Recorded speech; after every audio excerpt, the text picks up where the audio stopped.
Bueno, hermano, hay que estar atentos porque cuando Dios habla hay que tomar atención. Gloria a Dios.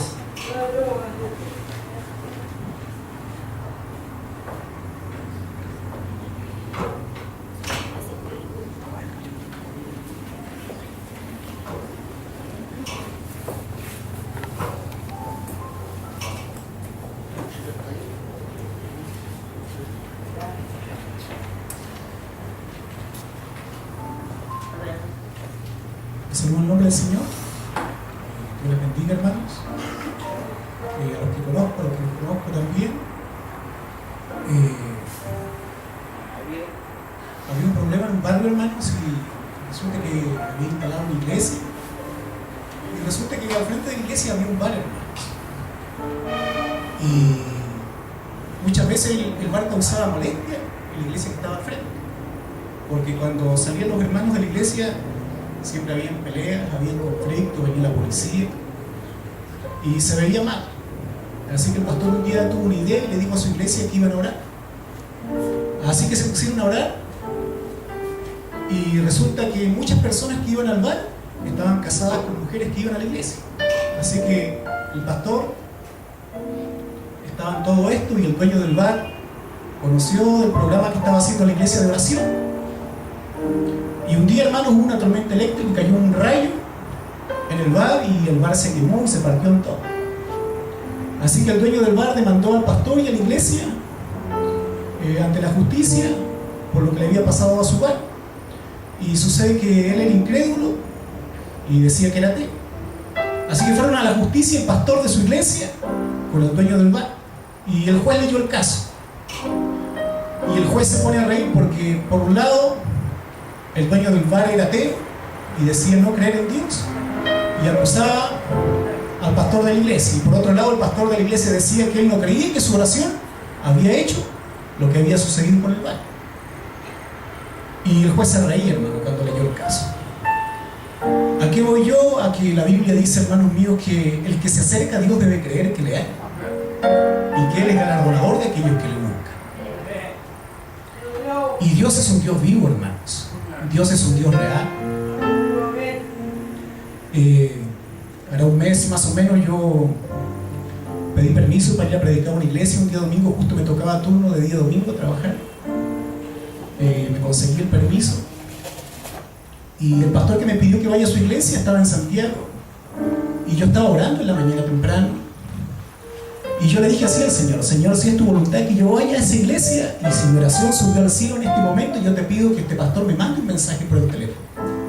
Antes de 10 minutos, Señor, yo te pido que Él me mande un mensaje. Y si mi oración subió a tu trono, yo te pido que este pastor me mande un mensaje y me llame. Pasarían 5 minutos y el pastor me manda un mensaje preguntándome si yo voy a ir a su iglesia a predicar o no. Entonces, ¿qué quiere decir, hermano? Que Dios nos sondea, hermano. Que no hay nada ajeno que esté al conocimiento de Dios que se le escape. Él todo lo sabe, hermano. Él conoce de nuestra actitud, de nuestro corazón, sabe de nuestros pensamientos, Él conoce de nuestra vida. Él está aquí en estos momentos. Y aunque nosotros no le vemos, Él nos ve, hermanos. Él nos observa. Y por eso yo le digo que el que se acerca a Dios debe creer que le hay. Y que Él es galardonador de aquellos que le buscan. Y frente a Dios uno debe tener una actitud de adoración, hermano. De adoración. Porque Dios es un Dios real, un Dios vivo. Y de eso yo quiero predicar en esta tarde.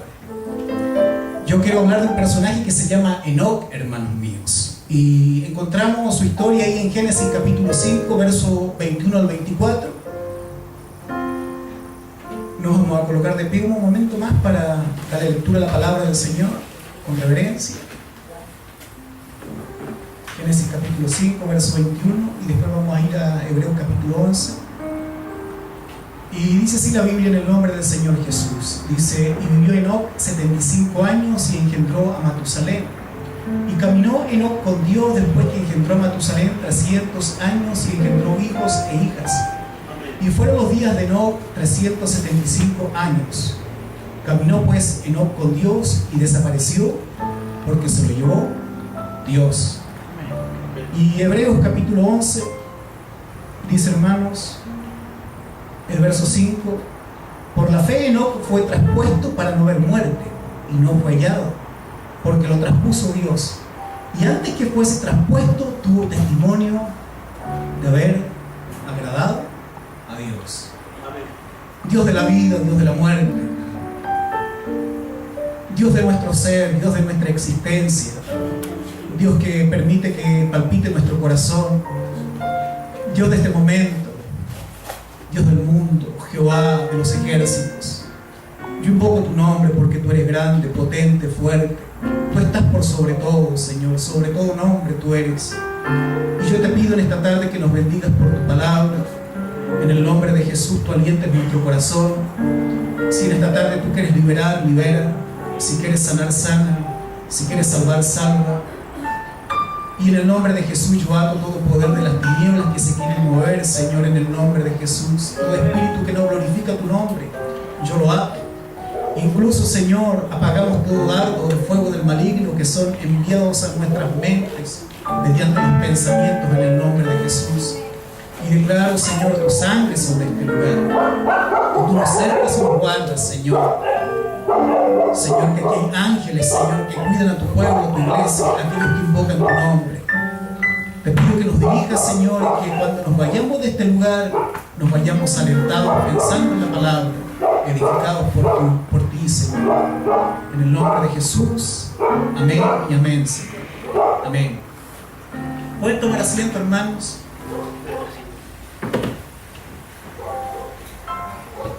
¿Quién fue Enoc, hermanos? ¿Quién fue Enoc?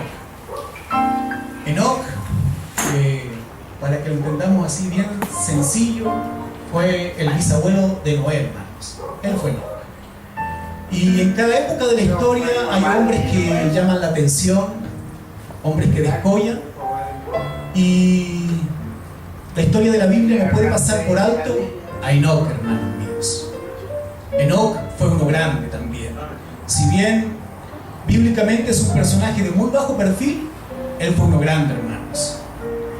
Y esto bastó para que el autor de Hebreos lo instalase ahí en la galería de los hombres de fe. Y Hebreos capítulo 11, verso 5 dice que Enoc por la fe fue traspuesto para no ver muerte, porque lo traspuso Dios. Y él tuvo testimonio de haber agradado a Dios. Ahora, en el presente de hoy, en este mismo instante, hay tres hombres que han sido llevados directo a la gloria del Señor. El primero, el Señor Jesucristo. El segundo se lo llevó los carros de fuego, que fue Elías. Y el tercero, Enoc, hermanos. Esos tres hombres son el fruto de una primera cosecha. Y esa primera cosecha le sigue una segunda cosecha, donde todos nosotros tendremos parte, hermanos míos. Todos los hombres de todas las generaciones, de todas las razas, de todas las lenguas, de todas las naciones, que han creído en el nombre del Señor Jesucristo, cuando suene la trompeta final, serán arrebatados de este mundo con violencia para estar con el Señor para siempre. Dice el apóstol Pablo: alentaos entonces con estas palabras los unos a los otros. Esa es nuestra esperanza, hermanos míos. Esa es nuestra esperanza, esa es nuestra fe, hermanos. Ahora, ¿qué fue lo que determinó que este hombre fuese llevado al cielo, hermanos? ¿Por qué Dios decidió llevárselo al cielo? Porque Enoc fue un hombre de fe, hermanos míos. Su fe se lo llevó al cielo. Su fe. La Biblia dice que sin fe es imposible agradar a Dios. Y el que se acerca a Él debe creer que le hay. Y que Él es galardonador de aquellos que le buscan. Él se acercó a Dios por su fe. Eso trajo como consecuencia que Dios se lo llevase al cielo, que Dios lo arrebatase. Ahora, Dios no solamente debe ser un concepto, hermanos. Dios no solamente debe estar en la punta de nuestra lengua, en nuestro intelecto, sino que Dios debe estar en nuestro corazón, de donde emana la vida. Allí debe estar instalado el Señor.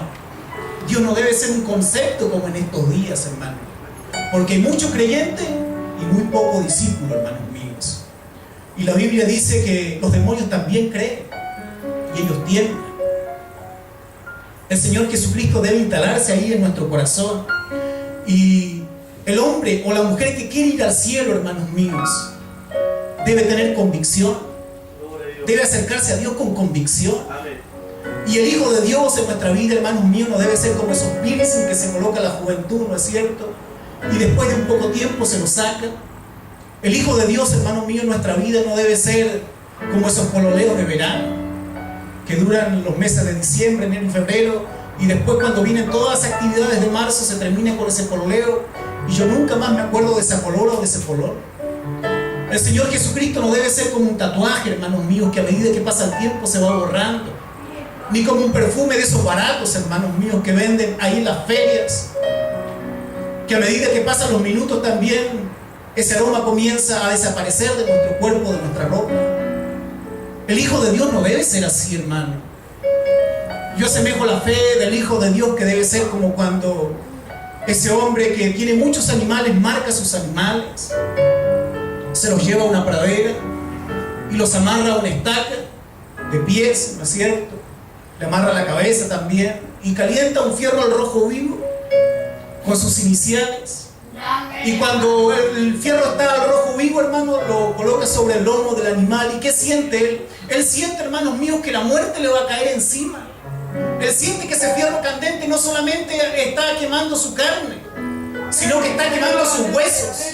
Así debe ser nuestra fe, hermanos míos. Ese animal, desde ese día, donde quiera que él vaya, él sabrá quién es su amo. Y donde se pare ese animal por el resto de su vida, también sabrá quién es su dueño. Así debe ser el Hijo de Dios en nuestra vida. Así debe ser nuestra fe, hermanos míos. La Biblia dice que sin fe es imposible agradar a Dios. Y el que se acerca a Él debe creer que le hay, que Él es galardonador de aquellos que le buscan. Así debe ser la fe, hermanos. Así debe ser la fe. ¿Cuántos años vivió Enoc? Enoc vivió aproximadamente 375 años, dice el registro bíblico. Pero los 375 años, hermanos míos, Él los vivió como hijo del Señor. No solamente unos minutos por la mañana y después durante el día Él se olvidó. Y solamente un día por la semana. Él fue un joven, Él fue un niño, Él fue una persona adulta y fue un anciano. Y se murió siendo un hijo del Señor. Durante toda su vida llevó el estandarte de la fe en alto. Él siempre fue un hijo de Dios. En su vida no existieron, hoy día son muy famosas las licencias que nos damos, hermano. En Él no existió esto que es la marcha para atrás, el retroceso, la reversa.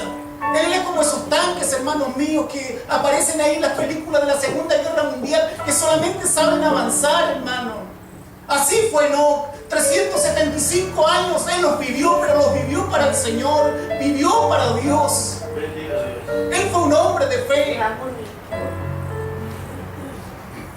Amós 3:3 dice: ¿andarán dos juntos si no estuviesen de acuerdo? Claro que no, hermanos. Yo no me voy a juntar con una persona que no estoy de acuerdo, que no me cae bien. Aquellos que entienden el tema de Enoc dicen que Enoc fue el amigo de Dios. Y el Señor Jesucristo dijo ahí en el libro de Juan: vosotros sois mis amigos si ustedes hacen todo lo que yo les mando. ¿Por qué Enoc fue al cielo? Porque Enoc fue un amigo de Dios. Por eso Dios se lo llevó al cielo. Por eso Dios se lo llevó al cielo. Dios no solamente, hermanos míos, estaba en sus canciones o estaba en su intelecto instalado. Dios estaba en su corazón, Dios estaba en su víscera, Dios estaba en sus huesos, Dios estaba en toda su vida. Si alguien lo invitaba a hacer lo malo, él pensaba lo siguiente: ¿y qué dirá mi Señor? ¿Qué pensará mi Señor? Donde Dios se movía, Enoc se movía. Por eso aquellos que entienden el tema de Enoc dicen que Enoc fue el amigo de Dios. Dios no solamente estaba en sus actos públicos, sino en sus acciones más secretas, hermano. Allí en la puerta cerrada donde nadie nos ve, allí Dios estaba instalado en la vida de Enoc. Y porque él era un amigo de Dios, porque él tenía un compañerismo con Dios, Dios decidió llevárselo. Por eso Dios lo arrebató. Enoc es el prototipo del hombre el cual Dios quiere llevarse a su gloria. Él reúne todos los prerequisitos del hombre que tiene que ser arrebatado. Dios no se va a llevar a cualquiera, Dios se va a llevar a sus amigos, Dios se va a llevar a aquellos que hablan con Él, aquellos que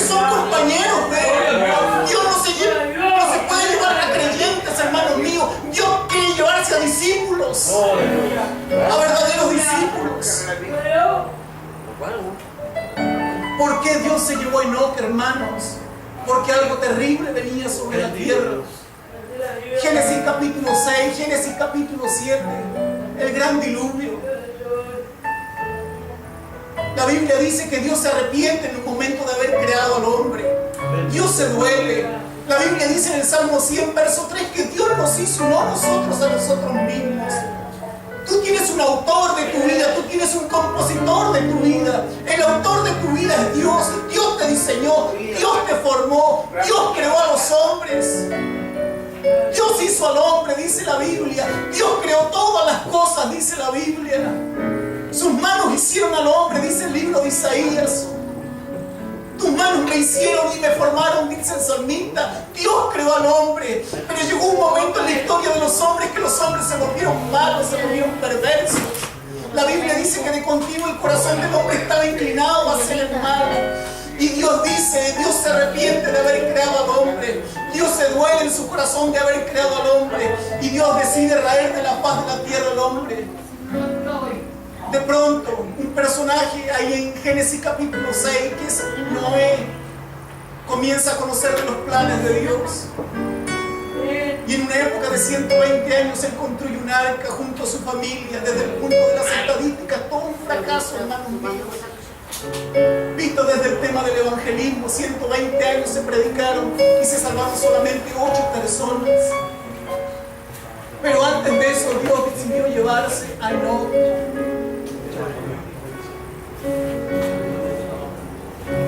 La iglesia va a ser arrebatada. Y por eso Dios tiene que llevarse a su iglesia también en cualquier momento. La Biblia dice, cuando ustedes escuchen de guerras, de terremotos en el mundo, de catástrofes, entonces vendrá el fin. Este mes fue un mes récord, hermanos, desde el punto de vista de las estadísticas. 24 terremotos en el mundo, un hecho histórico, nunca antes visto. Sucedieron en el mes de abril. Nunca en el mes de abril, de ningún año en el mundo, se habían desatado 24 terremotos en el mundo entero. Ayer escuchaba sobre un niño en Siria. Van 9.500 niños más o menos muertos en la guerra civil de Siria. Un niño de 3 años dijo antes de morir producto de una bomba: yo le diré todo a Dios lo que me hicieron a mí. Existe un Dios de justicia. Existe un Dios de justicia. Por eso el Hijo de Dios tiene que regresar a la tierra. Y por eso Dios tiene que llevarse a su iglesia. En Isaías capítulo 26 dice la Biblia que Dios tomará a su pueblo y lo esconderá ahí en el cielo. Dios dirá a su pueblo: anda, pueblo mío, entra en tus aposentos por un momento. Cierra tras ti las puertas mientras pasa la indignación. La Biblia dice en Mateo 24, 21 que no ha habido hecho en el mundo, nunca antes visto se ha visto un hecho que cause tanto dolor y tanta desesperación como será la gran tribulación. La gran tribulación no tiene precedente. Ningún hecho en el mundo se le conoce, ni la primera ni la segunda guerra mundial. No tiene comparación. Por eso Dios tiene que llevarse a su pueblo. Por eso Dios tiene que venir y llevarse a su pueblo. Dios se llevará a hombres de fe. Dios se llevará a mujeres de fe. Dios se llevará a hombres y mujeres que son sus amigos, que son sus compañeros. A ese tipo de personas Dios se llevará al cielo.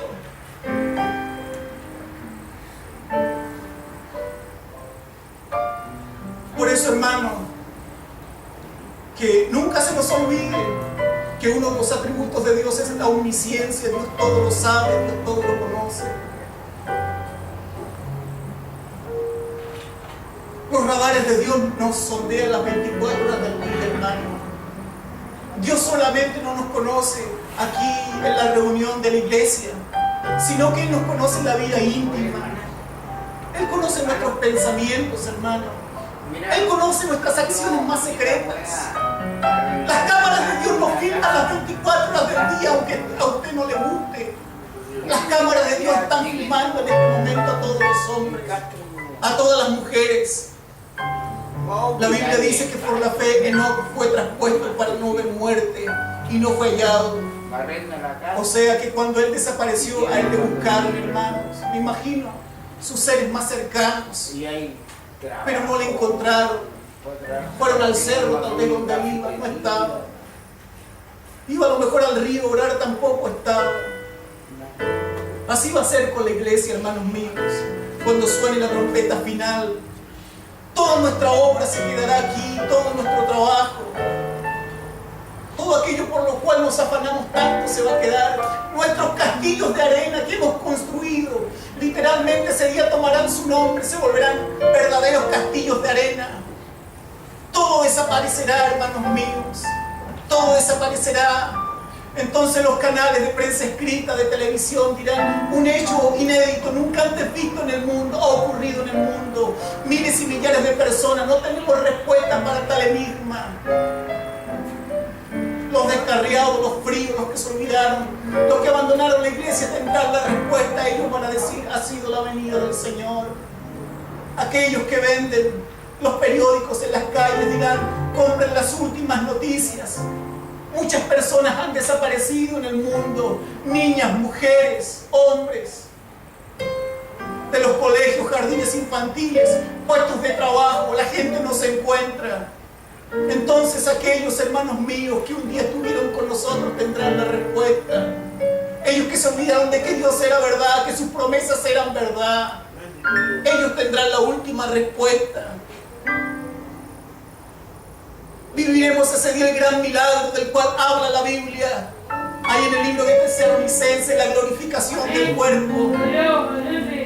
En un abrir y cerrar de ojos, Dios transformará nuestro cuerpo carnal de mortalidad en un cuerpo inmortal. Seremos semejantes a Él. Ya no tendremos frío ni calor. Ya no tendremos hambre ni sed. Ya no estaremos enfermos. Ya no gastaremos esas cantidades de dinero que muchas veces gastamos en las farmacias cuando asistimos a algún médico. Ya no existirán cristianos en las colas de los hospitales esperando por una operación, por una obra, hermanos. Ya no existirá eso. Ya nuestros pensamientos no estarán inclinados a hacer el mal, pensamientos de pecado. Allí ya no existirá la noche ni el día.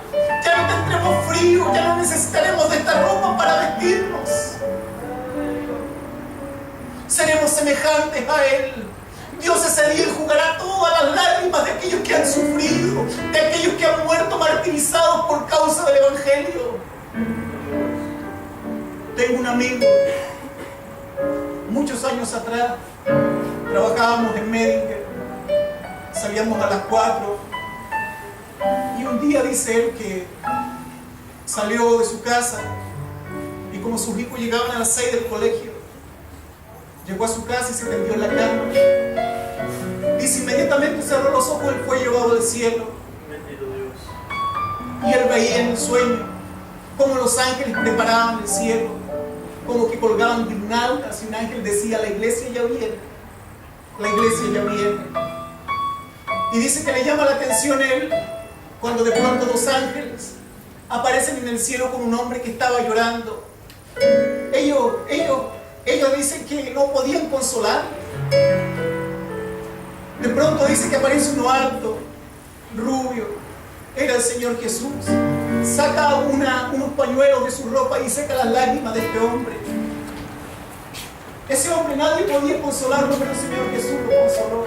Ese día Dios va a consolar a todos aquellos que han sufrido, que han muerto con la esperanza de verle, que han sido fieles hasta la muerte. Dios los va a consolar ese día. La Biblia dice que Él enjugará toda lágrima de nuestros ojos. Dios va a transformar nuestro cuerpo, hermanos míos. Ya no necesitaremos un cuerpo que sangra, un cuerpo que transpira. Seremos semejantes a Él, hermano. Enoc es el prototipo del hombre que va a ser arrebatado. Él reúne todas las características. Él es el prototipo. Ese tipo de hombre, ese tipo de mujer, Dios se va a llevar a la gloria. Ese hombre Dios va a arrebatar en algún momento, hermanos míos. Por eso, mi hermano, que nadie te engañe. La venida del Señor, hermano, no es como el crucero del amor, donde hay canchas de tenis, salones de juego, donde hay bar, donde hay salones de baile, donde de repente en una noche se conocen dos tripulantes del crucero del amor y son casados y quieren una noche de pasión y el otro día cada uno para su casa. Y de noche decimos todos los gatos son negros. No es así la venida del Señor. La venida del Señor no es en un barco pirata, hermano, donde el capitán es pirata y toda la tripulación es pirata. Así no es la venida del Señor, hermano. No es la venida del Señor así. Jesucristo viene, pero viene